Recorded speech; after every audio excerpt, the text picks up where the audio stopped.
Today's chapter is titled, Nothing Good Happens Without Profit. And I'm going to give you some of my rules of operation in business as we go through this chapter today. But we cannot demonize profit. Hey everybody, Greg here. Welcome back for the next chapter in my book, Fun at Work. And today's chapter is titled, Nothing Good Happens Without Profit. Now, this particular chapter you can view anywhere in the series at the beginning or at the end, but it's best if you watch them from the beginning and follow them in sequence. Now, that being said, this chapter right here is all about profit. You know, some folks have demonized profit. We have the giant corporations and the executives who are making tens of millions of dollars a year while the company is losing money. Let's just say from the beginning, that's the exception and not the rule. Let's look at your business. At Matterhorn, we like to deal with small to mid-sized companies, solopreneurs. You have to make a profit. If you cannot make a profit, you cannot stay open. So you must focus on profit. And I'm going to give you some of my rules of operation in business as we go through this chapter today. But we cannot demonize profit. Matter of fact, I kind of hope somebody goes after me in the comments section talking about profit. So I'm going to give you an example out of the book that I start off with. We have Coca-Cola. So Coca-Cola is not even arguably, it is the number one soft drink in the world. It is a multi-billion-dollar corporation.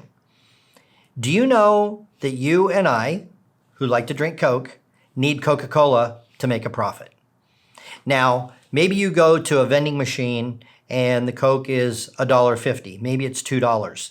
Wouldn't it be awesome if you walked up one day and all of a sudden they had rolled back the prices to 1964 and the Coca-Cola was a dime? That would be amazing, and people would be standing in line at all the vending machines in America and around the world to buy their Coke for a dime. And it would really be awesome until about 60 to 90 days later, Coke goes out of business. Now, is that good? Everybody saved $1, $1.50. That was really nice. But now the product that you love is gone because it didn't make a profit. So here's the point. Everybody wins when a company makes profit. Coca-Cola now has, I don't know how many different beverages. Coke owns stuff, they own energy drinks that you don't even know that Coke owns. Well, that's part of expansion and that's part of their brand. So you actually want Coke to make a profit. You want the guy who washes your car at the car wash to make a profit because you've been going there every week for the last 5 years. And he doesn't make a profit, now you got to go somewhere else. Isn't that annoying? So aren't you okay with paying another 50 cents or $1 or $2 so that your favorite places can stay open? So then from the owner viewpoint, you have to make a profit. You have to bid the job. You have to price the product or service so that there is a profit built in so you can continue to employ the people that you're employing and service the customers that you are servicing. So please perish the thought of being the cheapest in town. If that's going to be your brand, okay, God bless you, but you have to, as an owner, get up to the point where you're willing for a client, you're willing for a prospect, you're willing for a customer to go someplace else that is cheaper. So that's kind of the theme of this whole chapter. And I want to go through some of my quotes. I've got quotes in this chapter from Walt Disney and some other famous people about business and profit and such. But I want to just give you my philosophy on profit because this has really helped me in my life. All right, first of all, before I get too deep into this is the diagram that you've been seeing throughout this whole series. But if this is your first video, let's go over this quickly. All right, so your basic purpose is why you're doing this. Why are you providing this product or service? And it has to be about helping the customer solve a problem. Then you have your strategic plan, which is how you're going to execute and accomplish your basic purpose. You have your action plan, which are the action steps. And then you have your results. Now, the results are happy customers, but profit is a result. Buying a Ferrari is a result. Taking your family on a nicer vacation is a result. So that's where profit fits into my entire fun at work strategy. All right, so now I'm going to go over some of my philosophies in this chapter and just kind of click them off and give you my particular view about business and profit. So the first one I've pretty much already emphasized. Basic purpose must lead to profit. Profit is the only way to stay in business over an extended period of time.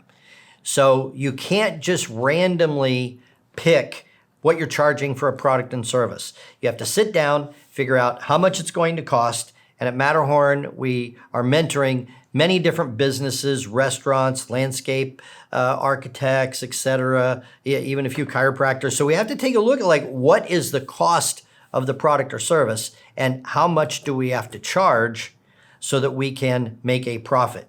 Generally speaking, it's about 3 to 5 times what the cost is. So you really need to know the cost. Profit is the only way to stay in business, so you have to make a profit when it comes time to figure out the cost of your goods and services.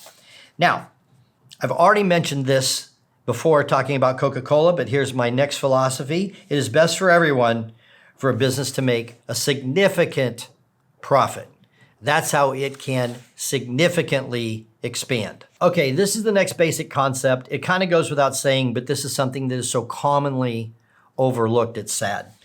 The CEO, management, and labor must use basic purpose as the guiding light to profits. Yes, you are taking care of the customer, you're delivering a high quality product, high quality service, but there does need to be a profit in the end, and everybody at every strata in the organization must be thinking with profit. I remember when I was practicing dentistry, I had a guy who was working at a factory, and it was a subsidiary of a company out of Detroit. And he was really proud that he and his buddy had figured out how they worked back in the stocking and shipping department, and there was an 8-hour shift. So he would work 4 hours and sleep for 4 hours, and his buddy would do the reverse. I'm sorry, that hurts the company. And then we wonder why we can't compete with Japan and Germany. So everybody at every strata must be thinking with profit and how do we make this company profitable?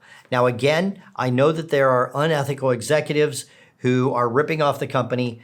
Let's just, again, consider that the exception rather than the rule. So everybody has to be thinking with profit all the way along the line.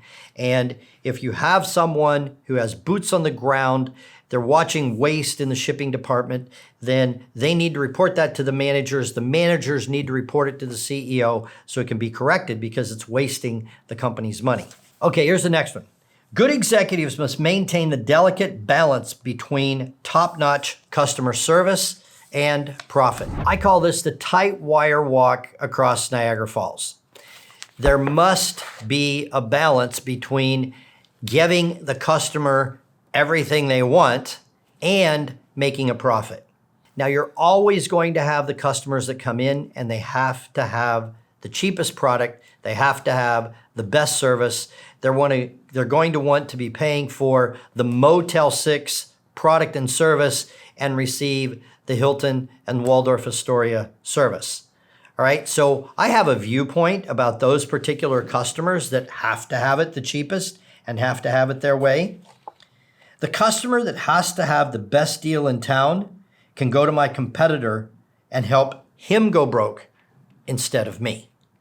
So I have no problem taking someone who's being a challenge, being a problem, whining, complaining about the cost of the product, the cost of the service, and just say, you know what, I'm here. I'm not going to discount this. This is the price I need to charge so I can stay in business, so I can pay all these employees and pay the rent for this place. And so if you're looking for the cheapest guy in town, then I'm not your guy. And some will storm out, and then others will stand there, and this is the majority, others will stand there and say, so why should I get it from you? All right, now you have a chance. That opens the door for you to now back up your product, back up the speed of service, the quality of service, the quality of the product, your extended warranty, whatever it might be. So I just am never for being the cheapest in town because now it pulls away from your customer service. Now you're only competing on price. If you have a price that you are charging and you can deliver top-notch customer service, you deliver it to their door the same day, just whatever it might be, you're giving the better quality, the faster service, the better product. Okay, that comes from price. That comes from your costing. What's it cost you and what's your margin? If you're just operating because it's cheap and they want you to deliver at their door, then okay, you can say, listen, I'm the cheapest in town. You're going to have to drive over here and get it. They're not paying for that service. So here's the bottom line. Charge whatever you need to provide the customer with a product or service that makes you different from the competition while maintaining a profit. So oftentimes, most clients that we deal with here at Matterhorn, the price of the product or service hasn't really been calculated. They haven't really sat down and what is the cost of me providing this product or service? It's more based on what a competitor in the area is charging for that particular product or service. And we always need to sit back and assess what is the cost? What are the margins? How do we make a profit? So to end off here, profit is good. Profit is necessary. Those who want to demonize profit can go ahead and demonize profit. But if a company doesn't make a profit, it's going to go out of business, then everybody loses. The employees lose, the customers lose, of course the owner loses, but everybody loses if there's no profit. So I hope you've enjoyed this chapter of my book. Be sure and watch all the other videos. You can go on Amazon. Kindle version is like $3. Go ahead and download it. This is also more of a workbook than just any kind of a pleasure reader. There are exercises that you can download and questions for the end of each chapter on how you can apply this material and change your business. That's why I'm doing this. So have a great day, and I'll see you for the next chapter.